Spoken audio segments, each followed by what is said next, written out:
I like this one. Today I have on here denial and sleep.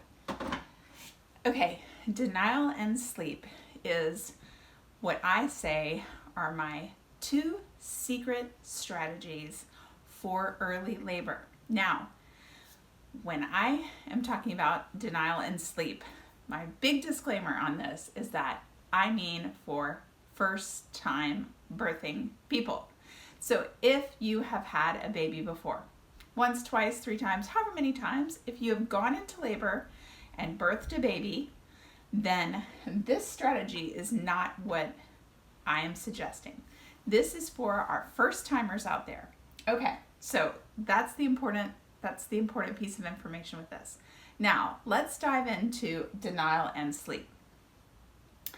Early labor can be very long. It can be the vast majority of your labor.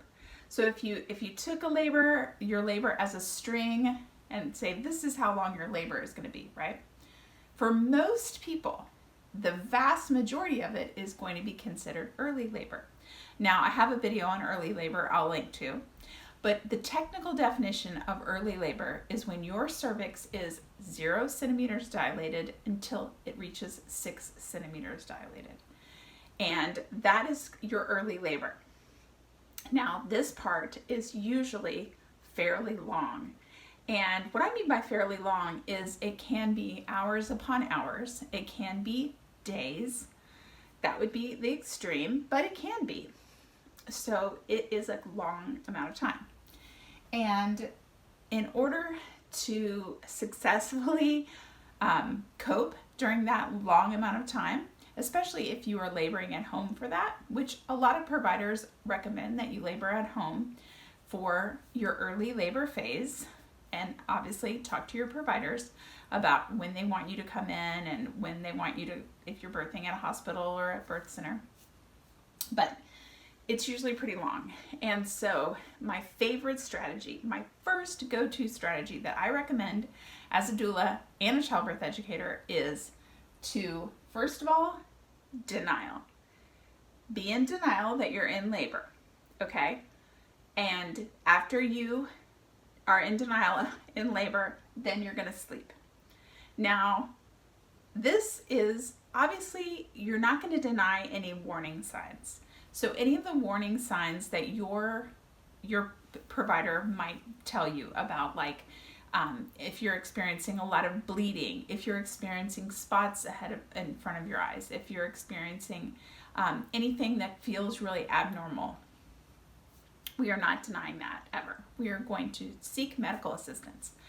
But if you are having some crampiness and say it's like 10 p.m., you've had a long day at work, you're kind of thinking about going to bed, maybe you're thinking about watching some Netflix, and you have crampiness, and you're thinking, this is it. I think this is it. I think this might be labor.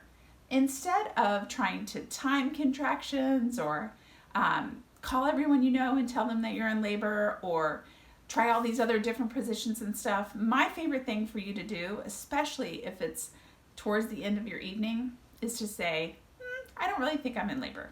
That could be, could not be. I don't really think it is. That's the denial part. And then step 2 is to get yourself in bed and go to sleep.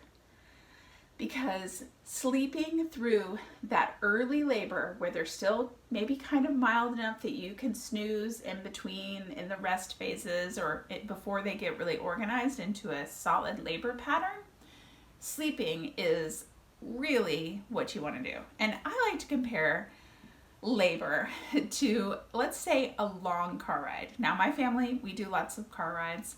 We actually just moved from Atlanta to Seattle, and we drove the whole way. Not all at once, we did stop. But imagine you have a long car ride ahead of you, right? And you're not responsible for anything of it. You're the passenger. You're not responsible for the map or the directions or the driving or anything. If you fell asleep and say you slept for like 3-4 hours straight and you missed that much of the long car ride, and your car ride went from 18 hours down to 14 hours because you just slept through all of all those 4 hours, that's a good thing, right? You missed nothing. You didn't have to experience the 4 hours of boredom in a car ride with nothing to look at. That's a win. So in early labor, before things get super strong.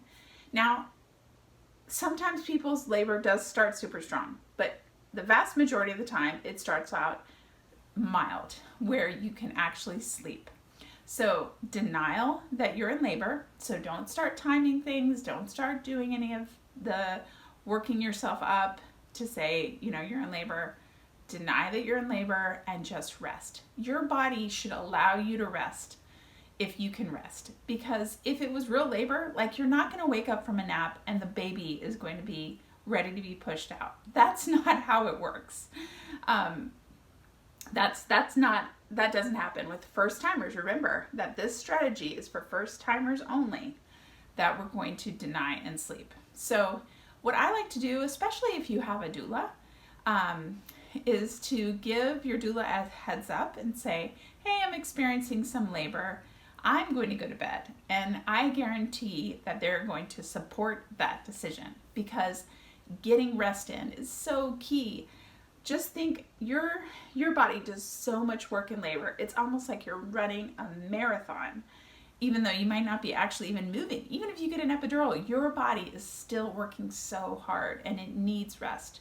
Rest is so key to be able to be effective in dilating and effacing and pushing and everything.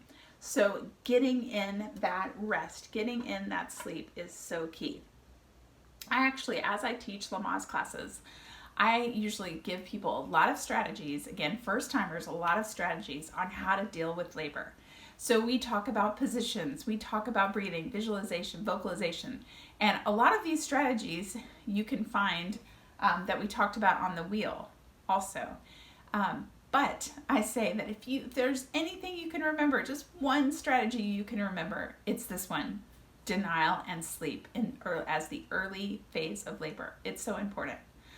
Gosh, you guys can probably tell by the way I'm talking about it how important I think it is. Okay, so I want to hear your thoughts about it. There's a comment section under this YouTube video, and it's usually really empty and sad and lonely. Put a comment in there. Let me know what you think about this sleep and denial. Is it possible? Can you imagine doing it? Are you a doula also that's watching this that recommends it too?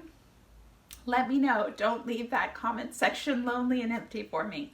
And hit the like button if you found this particular spin of the wheel helpful. Now, as I was talking about the other coping techniques in the other videos, they are all organized. They're all on YouTube, but they're also organized in a free course. If you're not in it yet, Birth A to Z, I'm sure some of you watching are already in, because we have a really growing number of students over there, which is awesome. Okay, guys, great talking to you today. Thanks for hanging out with me and talking about my favorite early labor strategy for first timers: denial and sleep. Okay, see you next time. Bye.